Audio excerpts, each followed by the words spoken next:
Je m'appelle Daniela, la petite prince. Lorsque j'avais 6 ans, j'ai vu une fois une magnifique image dans un livre sur la forêt vierge qui s'appelait Histoires beaucoup. Ça représentait un serpent bois qui avait une fois volé la copie de sang. On disait dans le livre, le serpent bois a volé le proie tout entière sans le manger. Ensuite, ils ne pouvaient plus bouger et ils donnaient pendant les 6 mois de leur digestion. J'ai alors beaucoup réfléchi sur les aventures de la jungle et dans mon tour, j'ai réussi avec un crayon de couleur à tracer mon premier dessin, mon dessin numéro 1. J'ai montré mon chat du bruit aux grandes personnes et je leur ai demandé si mon dessin le faisait pas. Elles m'ont répondu, pourquoi un chapeau ferait-il peur?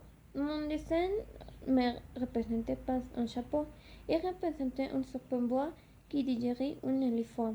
J'ai alors dessiné l'intérieur du serpent bois afin que les grandes personnes puissent y comprendre. Elles ont toujours besoin d'explications. Mon dessin numéro 2. Les grandes personnes m'ont conseillé de la cite à côté des dessins de serpents bois, ouvert aux femmes, et de m'intéresser plutôt à la géographie, à l'histoire, au calcul, à la grammaire. C'est ainsi que j'ai abandonné à l'art de fiction une magnifique carrière de prince.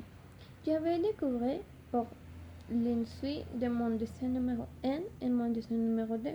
Les grandes personnes ne comprennent jamais rien toutes seules et c'est fatigant pour les enfants de toujours et toujours leur donner des explications.